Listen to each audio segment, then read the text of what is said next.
Imagine a world where your favorite international films suddenly become a luxury, their prices skyrocketing due to a controversial new policy.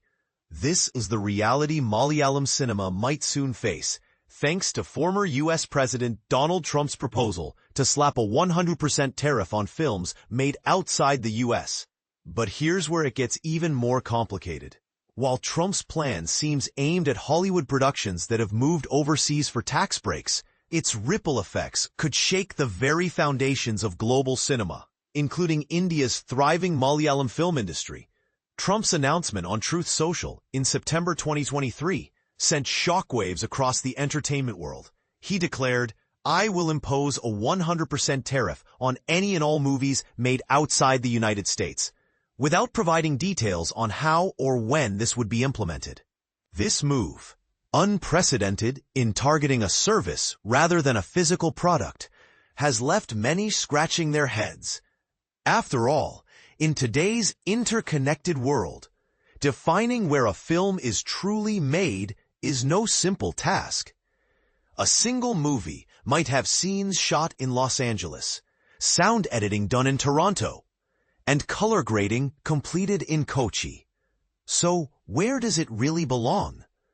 Trump first hinted at this idea in May, arguing that Hollywood's exodus to countries like Canada, Spain, and South Korea for tax incentives has hurt California, the traditional heart of American filmmaking. But this raises a bold question. Is this tariff a fair move to protect U.S. jobs, or an overreach that could stifle global creativity and collaboration? In India, the response has been cautious. Shivashish Sarkar, president of the Producers Guild of India, believes Trump's target is primarily Hollywood films shot abroad, not foreign-language productions. Yet, he admits the long-term impact on Indian cinema remains uncertain. For Malayalam cinema, however, the stakes are higher.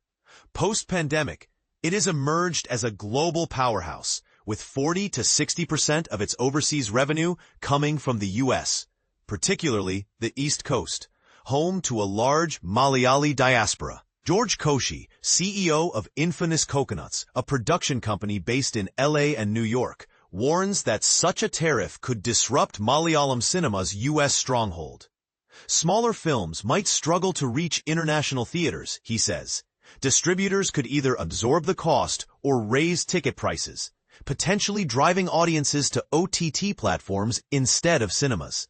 Film producer M Renjith shares the concern, but remains optimistic. Malayalam cinema is resilient, he asserts. While smaller and mid-budget films might suffer more than big productions, the demand for our movies is growing, as seen with recent hits like Empuran, Thutharam, and Loka. Yet, he acknowledges that a clearer picture will only emerge once the tariff is implemented. And this is the part most people miss. Malayalam filmmakers have always been innovators, creating world-class content on modest budgets. Take Loka, for example, which recreated a Bengaluru set in Chalakudi, Kerala, showcasing the industry's ability to break barriers while keeping costs in check. But with this tariff, even such ingenuity might not be enough. Distributors and exhibitors point out the policy's vagueness. How do you define where a film is made when production spans multiple countries and post-production happens elsewhere? Asks an industry insider.